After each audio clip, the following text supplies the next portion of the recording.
नमस्कार दोस्तों, मेरा नाम है रिया चौधरी और मैं आज आपको शिव पुराण के महात्म्य के तीसरे अध्याय का सार देने वाली हूँ। मैं हर मंडे, वेडनेसडे और फ्राइडे को शिव पुराण से रिलेटेड वीडियो शेयर करती हूँ और ट्यूसडे, थर्सडे और सैटरडे को सनातन धर्म से रिलेटेड दूसरे वीडियो शेयर करती हूँ। तो चलिए तीसरा अध्याय शुरू करते हैं।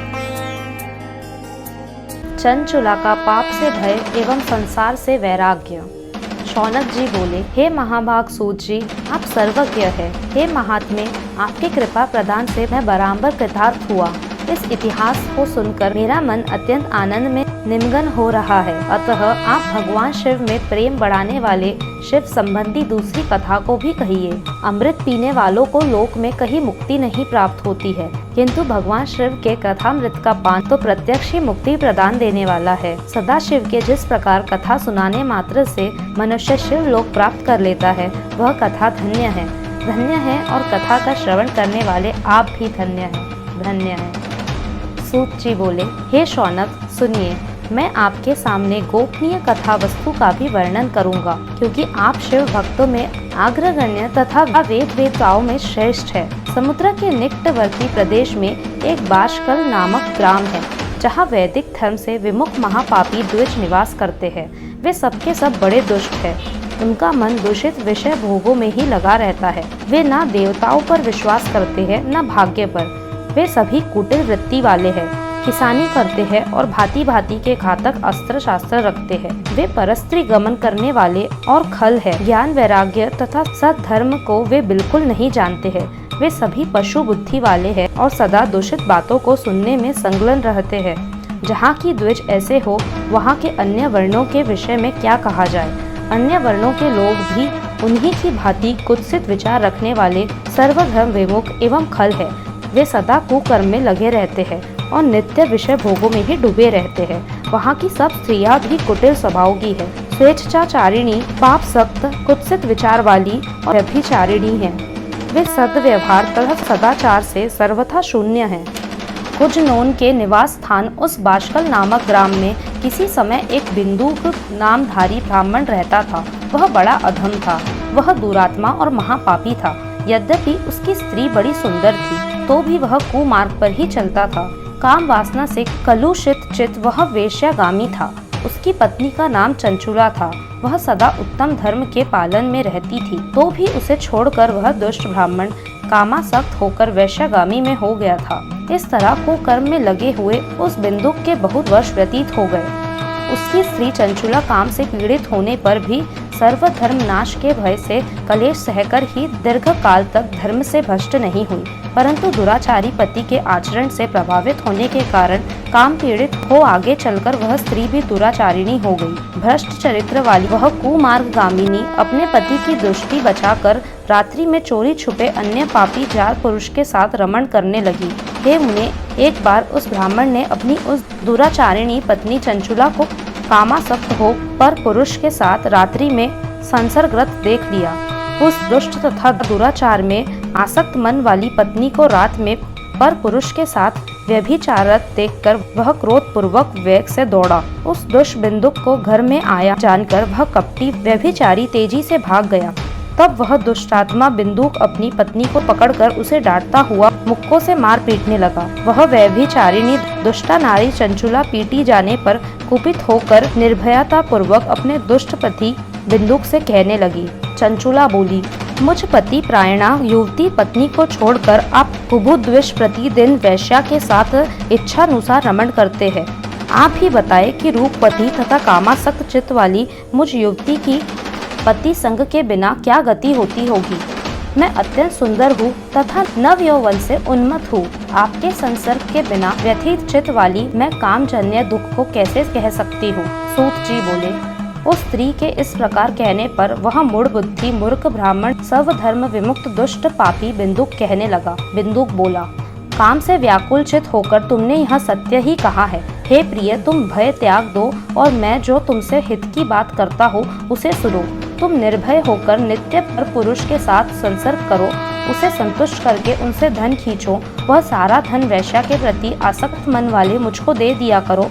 इससे तुम्हारा और मेरा दोनों का ही स्वार्थ सिद्ध हो जाएगा। सूत जी बोले, पति का यह वचन सुनकर उसकी पत्नी चंचुला प्रसन्न होकर उसकी कही बात मान ली।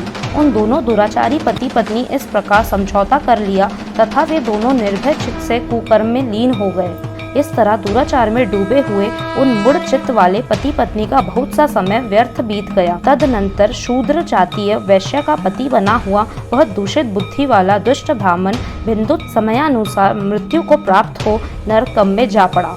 बहुत दिनों तक नरक के दुख भोग कर वह मूढ़ बुद्धि पापी विंध्य पर्वत पर भयंकर पिशाच हुआ।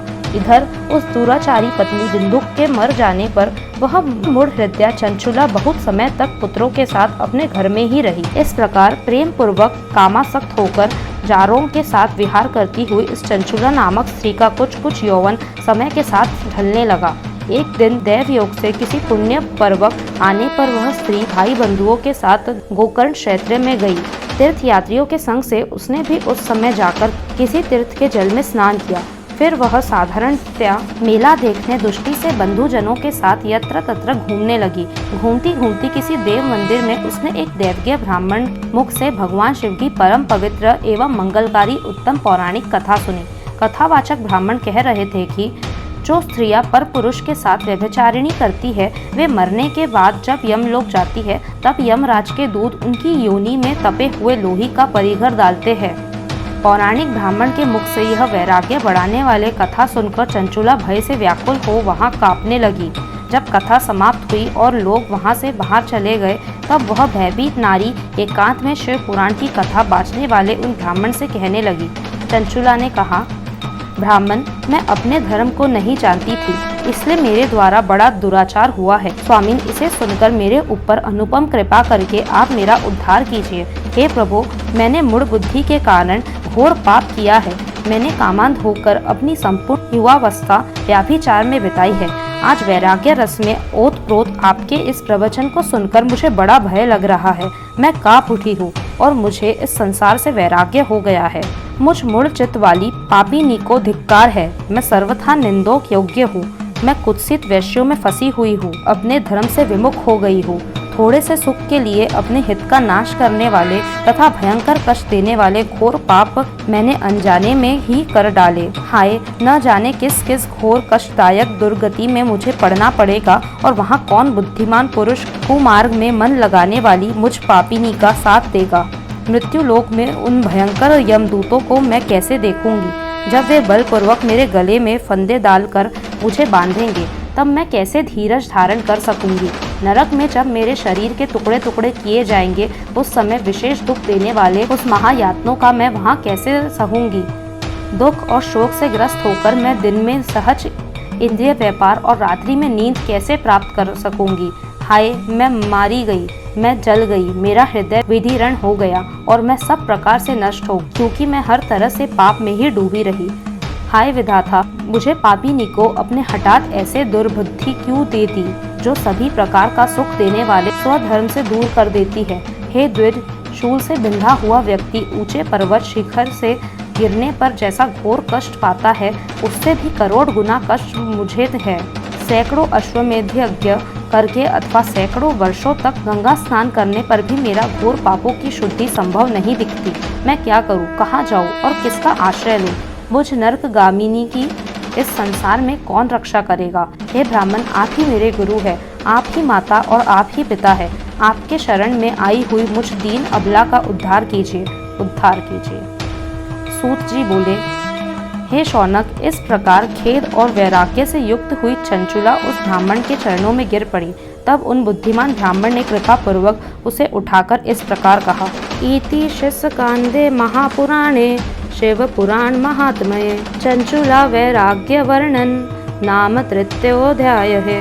इस प्रकार श्री स्कंद महापुराण अंतर्गत शिव पुराण महात्म्य में चंचुला वैराग्य वर्णन नामक तीसरा अध्याय पूर्ण हुआ। इसके आगे की कथा चौथे अध्याय में दी हुई है। तो अगर आपको इसके आगे कथा भी देखनी है तो हमारे चैनल को सब्सक्राइब कर दीजिए और इसके अगले वीडियो में मैं आपको चौथा अध्याय बताऊंगी।